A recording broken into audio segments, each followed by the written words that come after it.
Well, we've come to the end of Prisoner of Azkaban. I hope that you first-time readers enjoyed all the surprises and reveals in the last chunk of this book, and for those of you who've read it before, I hope you enjoyed all the careful foreshadowing that Rowling's been doing throughout the whole book. Oh, the whole series, really. So there's always tons of choices about what to talk about in these videos. Today, I've decided that I want to talk about representations of queerness in this book and in the series up to this point.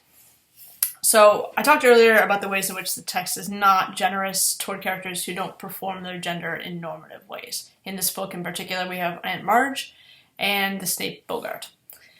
And I think that Rowling does somewhat better with queerness, or more specifically prejudice toward queer people, on the level of metaphor. And this maybe parallels the way that she devotes a lot of attention to the metaphor of pureblood supremacy, while not actually depicting very many characters of color, or the experiences that they might have at this overwhelmingly white school. Similarly, we don't really get overtly queer characters in Harry Potter. Even Dumbledore, as an unequivocally queer character, was an extra textual addition after the final book was published.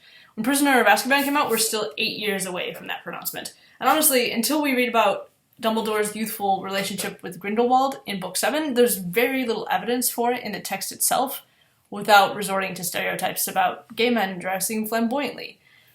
And really, in the wizarding world, who doesn't dress flamboyantly? Snape, maybe? Even he's kind of flamboyantly goth. Anyway, so until Book 7, the representation of non-metaphorical queerness with the most textual support is the relationship between Lupin and Sirius in this book and later books. And that pairing remains a really popular ship in fanfiction and slash fiction, and there was pretty intense fan speculation and analysis about it during the multi-year gaps between the publications of books 4 and 5 and 5 and 6. But in yet another extra textual pronouncement in 2013, Rowling quashed that romantic pairing. And this could lead us off into the complicated question of what's canon and what's not canon, and whether it matters what an author says outside of the text. This is a particularly tricky question with Harry Potter because Rowling has been so involved in the years following the publication of the final book in a way that's pretty unusual. And sometimes that's expansive. She's fleshing out settings or giving backstories to characters that we haven't seen that much of, but often it's limiting. She's telling readers that a particular interpretation or line of thinking is wrong, where wrong seems to just mean not in line with the author's conception of the story, even when the author hasn't put that conception in the actual text. But that's really a conversation for another day, maybe closer to the end of the series. But all I really want to say here is that there aren't a lot of literal queer people in the Harry Potter books. But there's a lot about the series that allows queer readers to read themselves into it on the level of metaphor. So the trope of a character, especially a young person who's bullied or an outsider in some way, discovering or gaining superpowers or supernatural abilities, has often been used to signify queerness allegorically, particularly when the character is forced to hide or suppress their powers.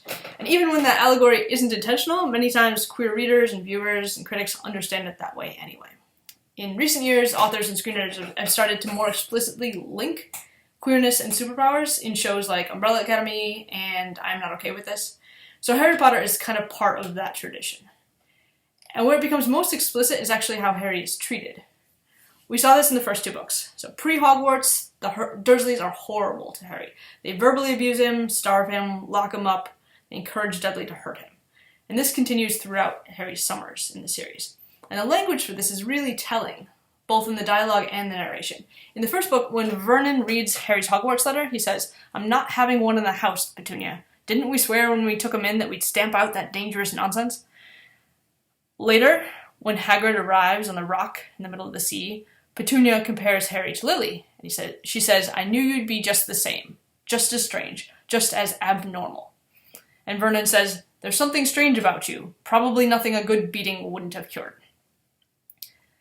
So in the real world, outside of Harry Potter, these are real conversations, but the subjects are queer teens and kids with parents who believe that they can change their children, can make them straight, make them conform to gender norms through bullying, physical violence, or the really dangerous and discredited conversion therapy.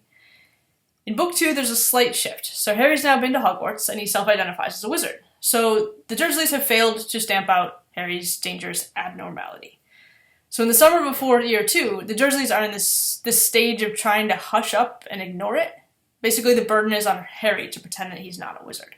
They lock up his Hogwarts stuff, and they forbid him to talk about it. Vernon yells at Harry at one point, all caps, "I will not tolerate mention of your abnormality under this roof." And Dudley tells Harry, "Dad told you you're not to do magic. He said he'll chuck you out of the house." When Dobby and the Ministry Owl turn up and ruin the Dursleys' business dinner, they lock Harry in his room, allowing him out twice a day to use the bathroom. So this denial of Harry's identity and the threats to either confine him or kick him out of the house if he acts on his identity similarly echo the experiences of queer children and teens in households with homophobic or transphobic parents or guardians. And then in Prisoner of Azkaban, we see another shift. So whereas in Book 2, the Dursleys avoided even mentioning Harry's abnormality and tried to literally hide him during Vernon's important dinner, now Aunt Marge is coming and Harry's going to be around. So Vernon says to him, "Aunt Marge doesn't know about your abnormality, and I don't want any funny stuff while she's here." So in a way, this is progress. Vernon has acknowledged Harry's identity, and he's implicitly named a context in which Harry shouldn't discuss it, rather than all of the time. But it's still an abnormality, and now Vernon wants Harry to lie and say that he attends a reform school where they beat him. And for good measure, Vernon threatens to beat him if he doesn't keep to the story.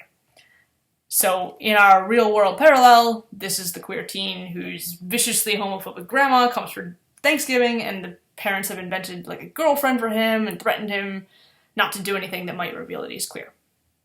When Harry flees the house at the end of the chapter, when his secret is revealed, he joins the many, many queer teens who end up houseless because their parents kick them out or are violent towards them. In the US, 40% of all houseless teenagers are queer. Fortunately for Harry, he's quickly rescued by the night bus, and he's soon able to rejoin his chosen family. So as Harry enters adolescence and his hormones kind of kick in, his literal identity as a straight cisgender male takes shape, and simultaneously his interactions with the Dursleys, which are the stage on which this metaphorical queerness plays out, those become less important. But in the first 3 books, Harry's unhappy home life and his partial, imperfect escape from it, with the realization of his identity, allows queer readers to read themselves into the text. But wait, there's more. So, Prisoner of Azkaban offers a second metaphorical representation of prejudice toward queer people. Lupin, Bowling has told us, is not literally a queer character. But in that same blog post, in 2013, she wrote that his werewolfism is a metaphor for HIV. There are a number of problems with this metaphor, and those of you who choose this topic for the WTF JK assignment will read more about this. So among the problems is the fact that werewolves in literature, including in these books, attack people. They're filled with the urge to attack people and spread their condition. In the case of Fenrir Greyback, another werewolf in this series, he goes particularly for children, and he seems to really enjoy it.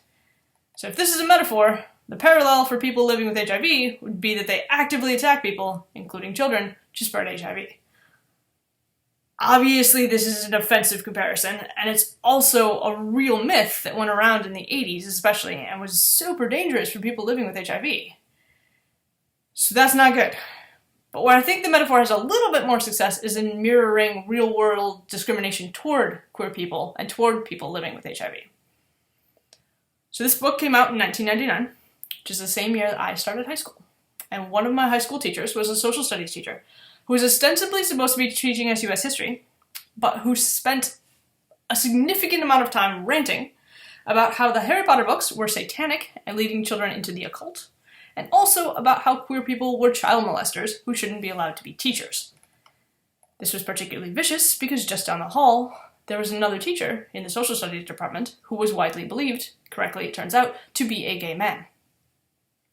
But this was not an uncommon opinion in the late 90s, nor is it uncommon today in some places. That US history teacher is still at my high school. And every time I read Prisoner of Azkaban, I see him in Snape, who knows this secret about Lupin, and believes him to be dangerous, and drops all of these hints about werewolves, and then finally just outs him to the Slytherins. My high school has fired 2 queer staff members in the years since I graduated, when word of their identities got out. Lupin preemptively resigns. He anticipates that the owls are going to be coming soon, carrying angry letters from parents. He struggled with employment his whole life because of the stigma of his werewolfism. Similarly, it wasn't until a Supreme Court decision in June 2020 that LGBTQ workers gained some employment discrimination protections across the whole United States, and there are still exceptions for some types of employers. So this metaphor is still confused, and it's extremely problematic when applied to queer people. Lupin does become dangerous, and he might have attacked the children if Sirius hadn't been there to fight him off, which, as a metaphor, seems to align with, rather than contradict, my old teacher's rant about child molesters. But as a queer adult, reading Lupin and the miseries that he's faced in harboring this big secret from an early age, and then finding friends who accept him, but also a wider world that's suspicious of him despite his competence and his kindness, I do see myself in Lupin and my experiences in the text. Though, I would hope that if an author were writing this series today, it wouldn't have to be a metaphor, and we could have actual queer representation in the pages of these books. Alright, so that's me on queer representation through book 3. I look forward to talking about the end of this book with all of you.